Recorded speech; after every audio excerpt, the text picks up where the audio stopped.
오늘 주시는 말씀은 창세기 22장 7절로 14절까지 제가 봉독해 드리겠습니다. 이삭이 그 아버지 아브라함에게 말하여 이르되 내 아버지여 하니 그가 이르되 내 아들아 내가 여기 있노라.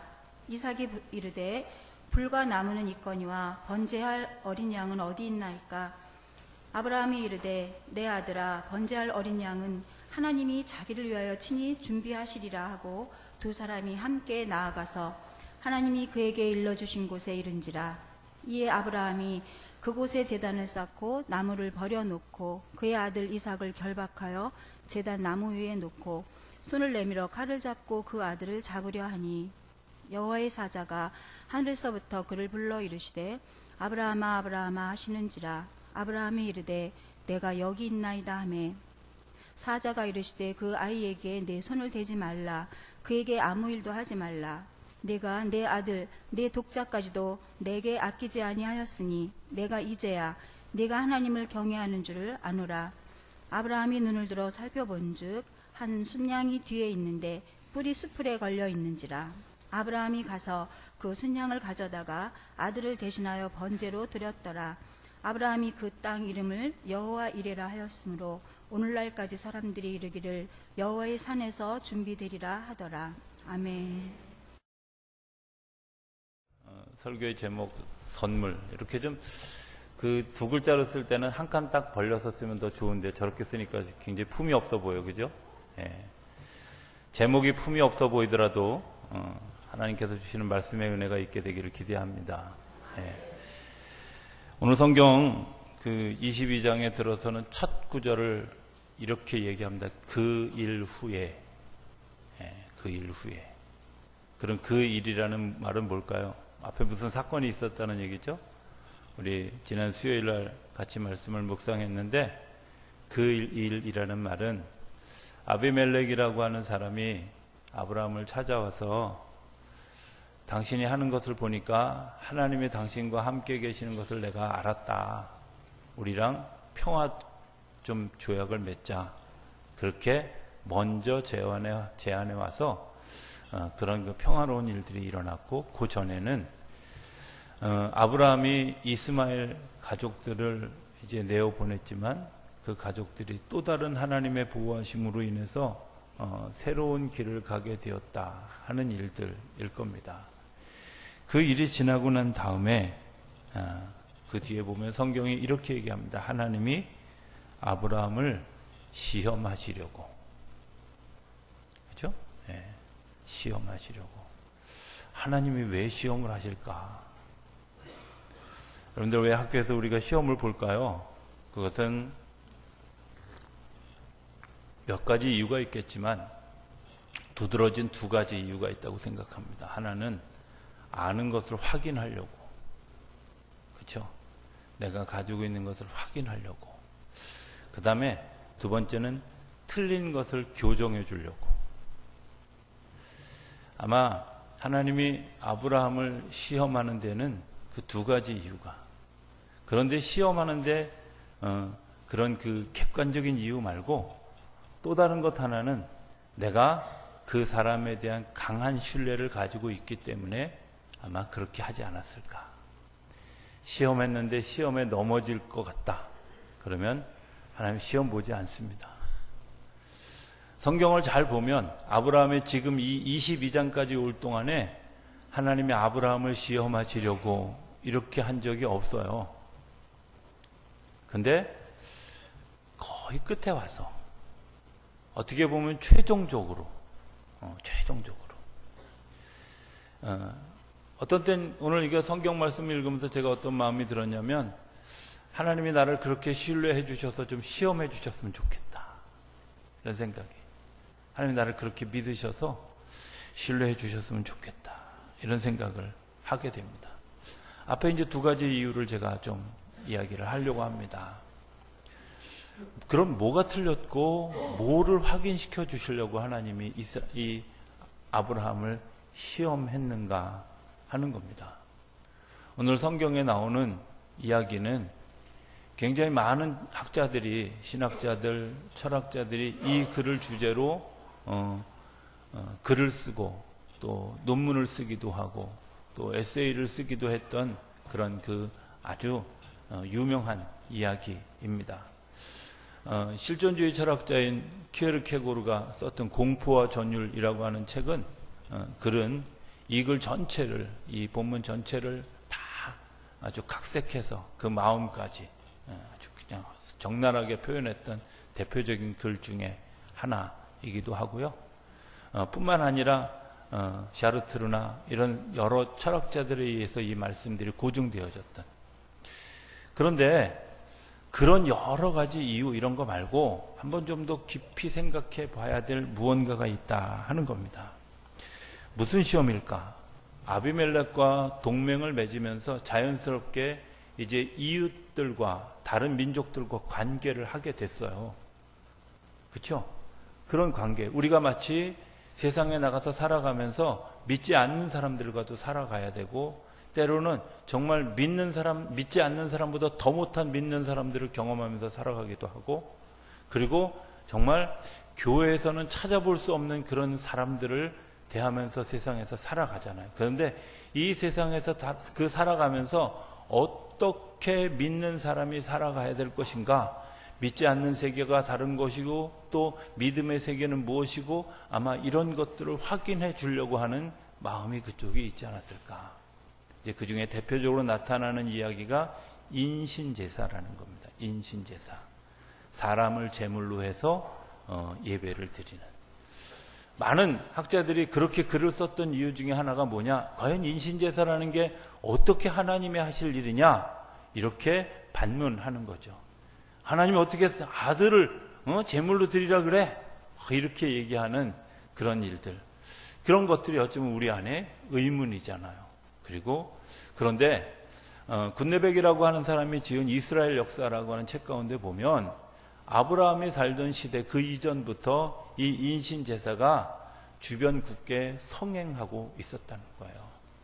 주변 나라에 인신제사가.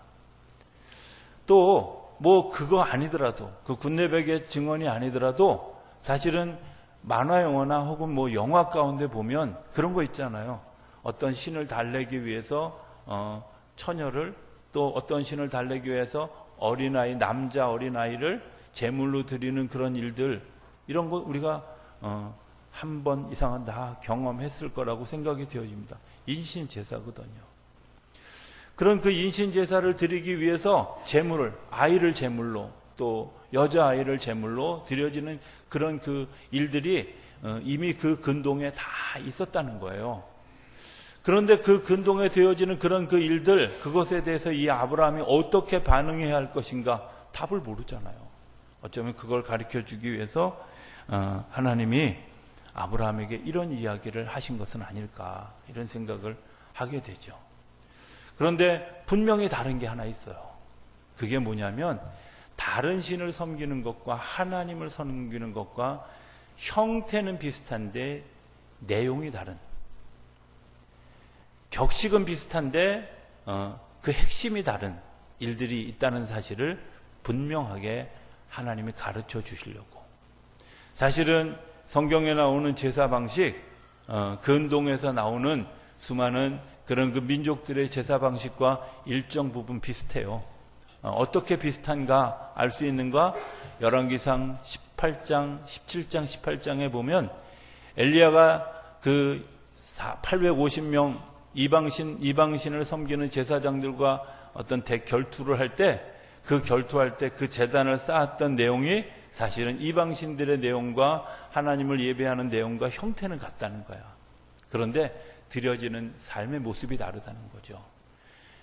그래서 인신제사를 드려도 될 것인가 말 것인가 뭐 이런 것에 대한 고민을 아브라함이 할 수밖에 없는, 마치 우리가 청년들이 처음 사회에 나가면 뭐 술을 먹어야 되는가 말아야 되는가 뭐 이런 질문, 회식에 가야 되는가 말아야 되는가 이런 질문, 뭐 사회에서 회사에서 이중장부 쓰는데 이거 허용해야 되는가 말아야 되는가 이런 갈등, 이런 질문에 대해서 어떻게 답할 수 있는가, 어떻게 내가 그것을 이겨갈 수 있는가, 이런 것들에 대한 답을 주님께서 제시해 주려고 아브라함에게 이런 것들을 해 주셨. 예배하는 방식이, 예배하는 것, 성전이 언덕 위에 있고 신전이 언덕 위에 있는 거 비슷합니다. 그런데 다른 게 하나 있습니다. 뭐냐? 신전은 바라보기만 하고 돌기만 할 뿐이지 대화하고 교제하고 연결되어지지 않습니다. 그러나 하나님이 오늘 말씀하시기를 원하시는 것은 나는 그런 신이 아니라 내가 너와 연결되어져 있고 내가 너와 대화하고 내가 너와 함께하고 있다고 하는 것을 하나님이 확실하게 나타내 주어주시는 그런 일. 그래서 처음 시작부터가 다릅니다. 처음 시작이 1절에 뭐라고 부르냐면 아브라함아 하고 하나님이 오셔서 불러주시는 거예요. 그죠? 여기서 22장 1절에 보면 그를 부르시되 아브라함아 하시니 그가 이르되 내가 여기 있습니다. 이 예배의 시작이에요. 신전 제사를 드리는 이방신들을 드리는 그런 그 예배에는 이런 대화가 없습니다. 이런 대화가 없습니다. 그냥 가서 의식을 행할 뿐이에요. 혹시 예수 믿기 전에 제사를 드려본 경험이 있는 분들 혹은 절에 다녀본 경험이 있는 분들은 아실 겁니다. 대화가 있습니까? 조용히 하라 그럽니다. 그 조상이 와서 우리의 이름을 부르면서 얘야 잘 있었냐 수고했다 이렇게 얘기하는 거 들어보신 적 있으십니까? 없습니다. 그런데 더 특이할 만한 상황은 지금까지는 환상으로 또 천사들을 통해서 때로는 말씀으로 이렇게 들려주셨다 그랬는데 오늘 여기에는 직접 하나님이 우리의 이름을 부르는 겁니다. 아브라함아.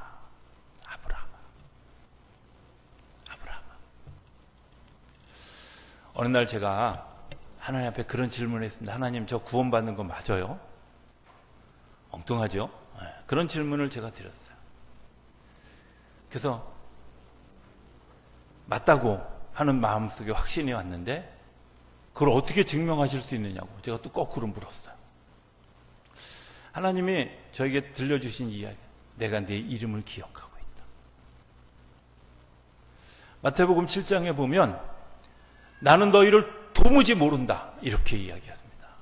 나는 너희를 도무지 모른다. 그런데 반대로 주님께서 저에게 확신시켜 주셨던 이야기는 내가 내 이름을 기억하고 있다.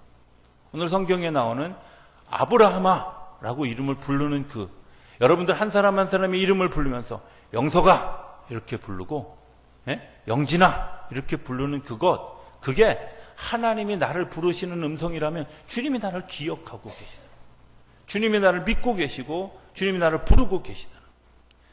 하나님이 나를 향해서 내 이름을 기억하면서 내 이름을 부르면서 우리를 부르시는 것. 여기서부터 예배가 시작되어져요. 우리의 대답은 뭐겠어요? 예, 주님 제가 여기 있습니다. 이게 예배의 시작이에요. 많은 분들이 이렇게 얘기합니다. 예배에 내가 왔어. 아닙니다. 주님께서 부르셔서 오신 겁니다. 왜? 주님께서 오늘 우리들의 이름 한 사람 한 사람의 이름을 불러서 이곳에 오게 하시는 줄로 믿습니다. 그런 일들이 이 예배의 시작입니다. 가끔 이제 신앙생활 하다 보면 그 사람 믿음이 좋아 이런 얘기하는 사람들이 있어요. 믿음이 좋은 게 뭘까요? 간단합니다.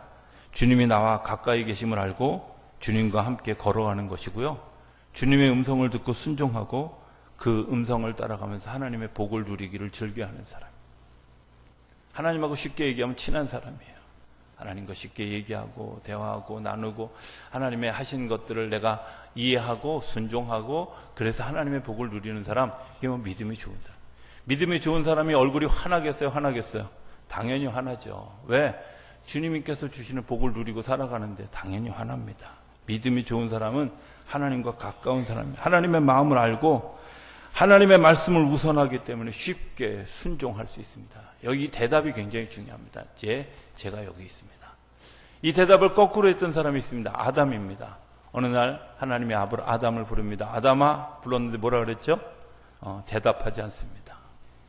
그리고 나중에 가서 물으니까 뭐라고 대답하면 내가 벗었으므로 두려워하여 숨었습니다. 이렇게 한번 질문해 봤으면 좋겠습니다. 여러분들 하나님 여러분들을 부르실 때 뭐라고 대답하시나요? 그게 오늘 예배를 드리는 우리의 첫 마음이 되어지는 줄로 믿습니다. 주님께서 내 아들 이삭을 데리고 모리아 산으로 가서 예배를 드려라. 제사를 드려라. 이 말씀에 대해서 순종할 수 있었던 이유는 하나님이 나와 친하고 내가 그 마음을 알기 때문에 아무와도 의논하지 않고 그 길을 떠나는 겁니다. 방해받을 만한 수많은 일들을 다 제쳐두고 그리고 그 길을 떠나. 그 순종할 수 있는 이유는 뭘까요? 그것은 하나님을 향한 믿음이 내 안에 있기 때문입니다. 하나님. 그 믿음이 구체적으로 나타나는 것이 오늘 본문의 시작입니다. 산을 올라가는데 이삭이 질문합니다. 이삭이 뭐라고 질문해요? 아버지, 나무도 있고 저희 제사를 드릴 모든 준비가 다 돼 있는데 없는 게 있네요. 재물이 없네요. 이렇게 질문합니다. 자기가 재물인지도 모르고. 그죠? 그런데 아브라함이 뭐라고 대답하냐면 재물은 하나님께서 준비해 주실 것이다. 준비해 주실 것이다. 여러 가지 은유적인 표현이 저는 있다고 생각합니다. 네가 재물이야. 이러면 도망갈까 봐 그랬을까? 그럴지도 모릅니다. 그런데요, 적어도 아브라함의 마음속에는 무엇이 있을까? 이 주신 이도 하나님이시고 거두어가는 이도 하나님이십니다. 이런 거 얘기하는 분들이 있습니다. 그거는 좀 다릅니다. 도운 경우는 그럴 수 있습니다. 주신 이도 하나님이시고 거둬가시는 이도 하나님. 그거는 왜? 다시 벌어들이면 되거든요. 명예 이런 것도 생명은 그렇지 않아요. 생명은 그 당시만 해도 죽음은 끝이야. 그런데 생명 너머에 또 다른 생명이 있다는 것을 마음속에 확신한 아브라함의 고백이 뭐예요? 하나님께서 준비해 주실 것이다. 네가 제물로 드려졌을지라도 하나님이 너를 재물 이상의 것들로 채워주시는 하나님의 역사가, 생명의 또 다른 생명의 역사가 있을 것이다. 이것이 아브라함의 대답이죠. 우리는 준비된 예배를 드립니다. 주보에 착 짜여져 있습니다. 모든 예배가 다 그렇지 않습니까? 그런데 중요한 것은 그 예배에서 발견되어져야 되는 것이 있습니다. 그게 뭐냐? 하나님이 준비하신 것들을 경험하는 겁니다. 하나님이 준비해 주신 것들을 경험하는 겁니다. 예배가 뭐냐?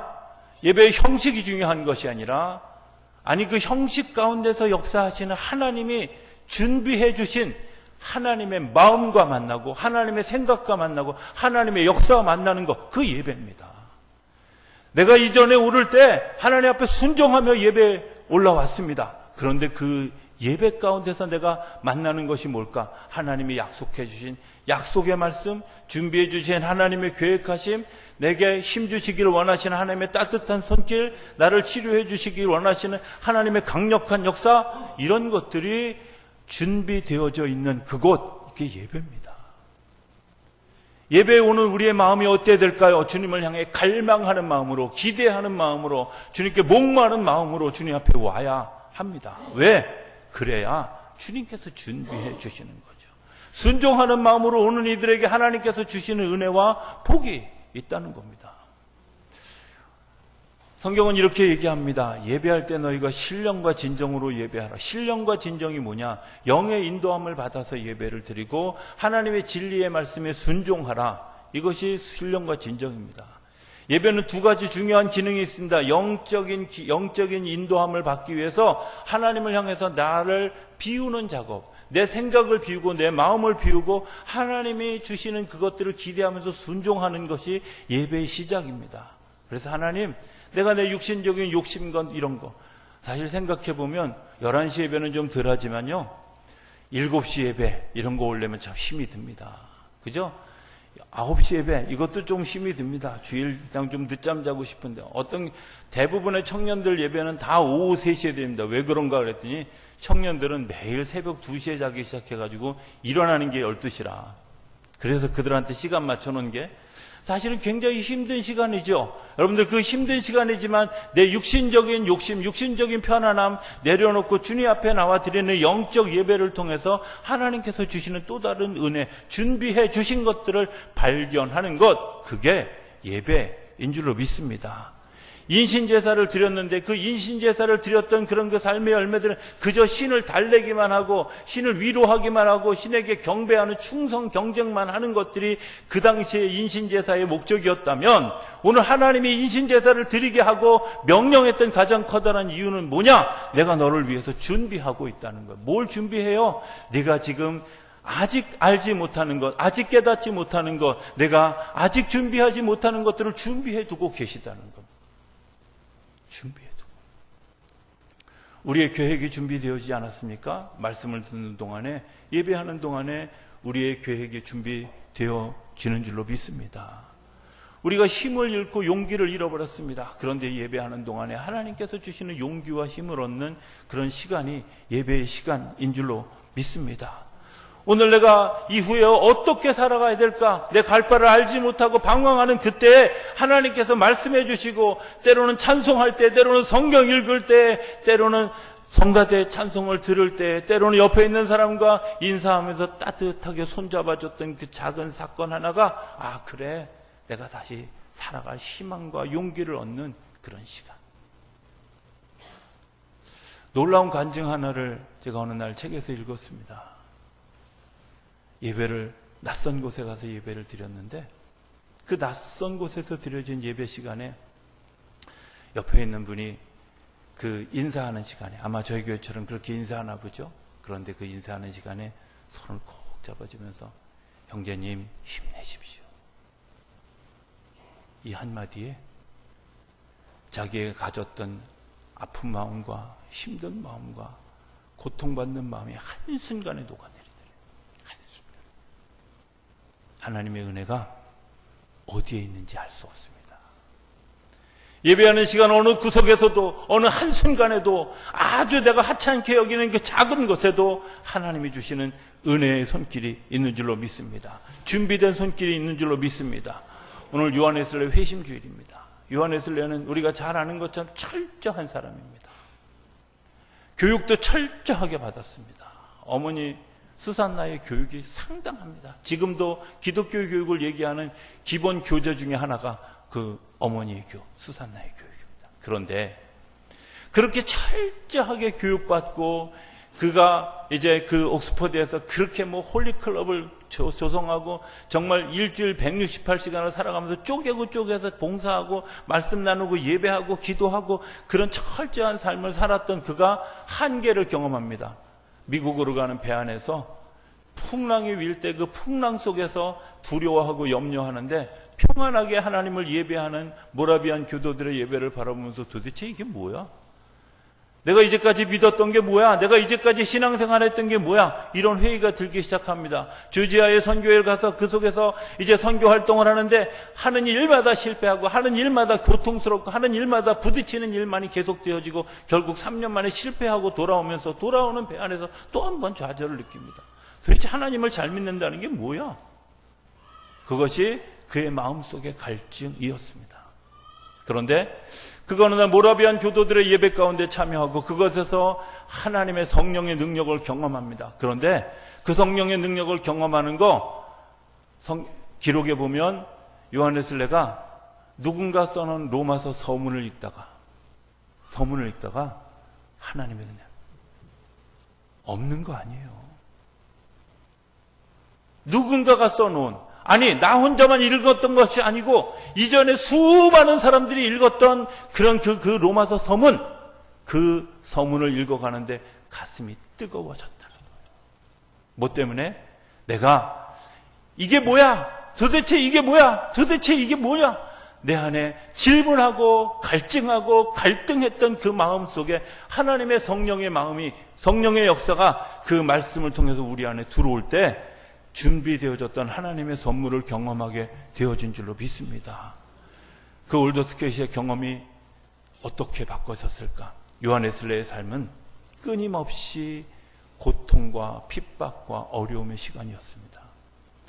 그 사건을 경험하고 나서 그에게 성령의 충만한 역사들이 일어납니다. 성령의 역사들이 불붙듯이 일어납니다. 그가 기도하면 사람들이 쓰러지고 병든 자들이 일어나고 방언하고 방언 통역하고 막 성경에 이 초대교회에 있었던 그런 수많은 역사들이 일어나니까 성공회가 견제하기 시작합니다. 그리고 그 사람은 결국 성공회에서 설교권을 박탈당합니다. 회당에서 설교하지 못하게 합니다. 그래서 요한에서 내가 택한 일이 뭘까? 그래? 그러면 내가 말씀을 전해야 될 사명이 있는데 내가 그 말씀을 들고 거리에 서자. 여러분들 생각해 보십시오. 거리에서 누가 설교를 듣겠습니까? 그런데 놀라운 것은 그 거리에 나가 설교하는데 사람들이 모여드는 것뿐만 아니라 회개하는 사람들이 일어나기 시작했다는 거예요.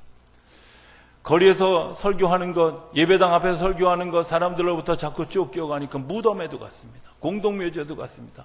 거기서도 설교하는데 수많은 사람들이 모여들었고 회개하는 역사가 일어났고, 거기서 끝난 것이 아니라 그 당시에 부패했던, 그 당시에 무너져갔던 영국 사회를 다시 일으켜 세웠던 가장 강력한 그런 그 기반 뒤에 요한웨슬레의 그 사역이 그 안에 있었다.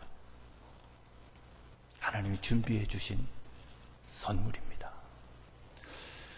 준비해 주신 선물을 만나러, 예배하러 가는 줄로 믿습니다. 준비해 주신 선물을 경험하기 위해서 우리가 순종하게 되는 줄로 믿습니다.